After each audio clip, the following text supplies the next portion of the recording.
সুপ্রিয় দর্শক শ্রোতা দেশ ও প্রবাস থেকে যারা আমাদের সাথে সংযুক্ত আছেন, ভিডিও দেখতেছেন, সবাইকে জানাই আন্তরিক প্রীতি ও শুভেচ্ছা।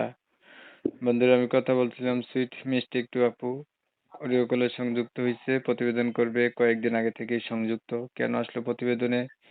বিস্তারিত ভিডিওতে থাকছে, আপনারা অবশ্যই ভিডিওটা কন্টিনিউ করবেন। আসসালামু আলাইকুম।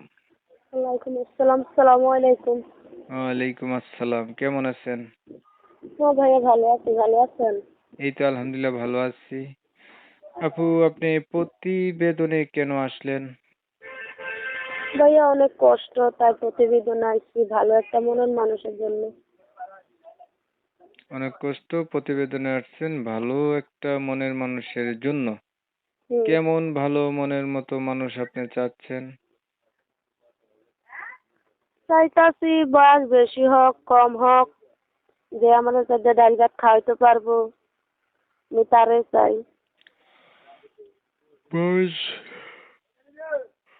বেশি হোক কম হোক, যে আপনাকে ডাইল ভাত খাওয়াইতে পারবে তাকেই চান, এমন একটা মানুষের জন্য আপনি প্রতিবেদনে আসছেন। পরিবারে আছে কে কে আপনার?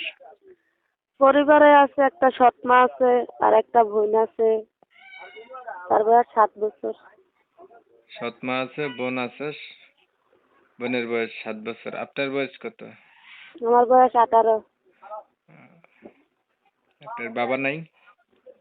না, বাবা মা নাই। মা কোথায় গেছে, বাবা কোথায় গেছে? মা মারা যাও নে, বাবা বিয়া করে লাগছে। পরে? এখন সৎ মা অনেক জ্বালা যন্ত্রণা করে, তো পরের বাসায় কাজ করি। বুঝলাম তো। তো আপনার মাই না মারা গেছে, বাবা কই গেছে? বাবা তো সৎ মা পাইয়ে খোঁজ নেয় না। তাই আপনি না কইলেন বাবা মা নাই।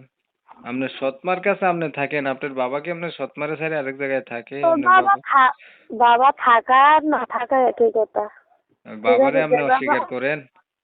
যে বাবা খোঁজ নেয় না, তালাশ নেয় না, ওই বাবারে বাবা কইতে অনেক লজ্জা লাগে। কেন জানেন? যখন আমার বাবা মা, বর্তমানে আমার মা ছিল, তখন আমার মারা অনেক অত্যাচার করছে। আমার বর্তমানে মা থাকতো, ও আর একটা বিয়া করছে। আচ্ছা, এই দুঃখগুলোর কথা আপনার অডিয়েন্স যারা দর্শকরা ফোন দেবে তাদের কাছে আপনার হচ্ছে একটা মনের মানুষের দরকার না? ভাই, একটা মনের মানুষের দরকার। পড়াশোনা জানেন কিছু? হ্যাঁ, পড়াশোনা 41 পড়াশোনা করছিলাম।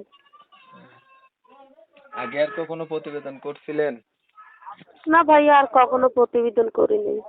আচ্ছা, ধরেন একটা মনের মানুষ আপনি পাইলেন, এখন মানুষটার বয়স বেশি হলো, দেখতে কালো হলো, অথবা আগে বিয়ে করতে এমন হইলো, তখন কি করবেন?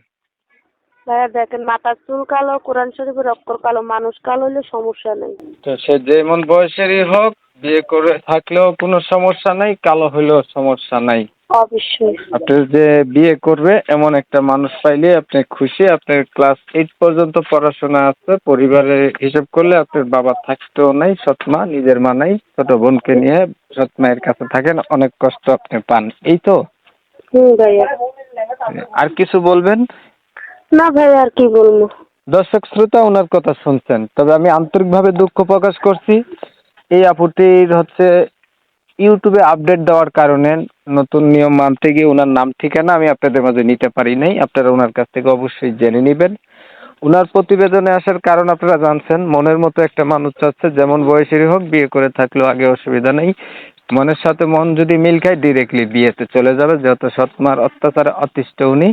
তো আমি ওনার কথা তুলে ধরছি আপনাদের মাঝে, শুনছেন, শুনে যাদের একান্ত ভালো লাগছে, চাইলে ওনার সাথে অবশ্যই আপনারা যোগাযোগ করবেন। আপনাদের মতামতগুলো আমার কমেন্টে জানাবেন। চ্যানেল ভালো লাগলে সরাসরি সাবস্ক্রাইব। অনেক সময় নিয়ে আমার ভিডিও দেখছেন, এর জন্য সবাইকে জানাই এমএসকে টিভির পক্ষ থেকে অসংখ্য অসংখ্য ধন্যবাদ। সবাই ভালো থাকবেন, সুস্থ থাকবেন।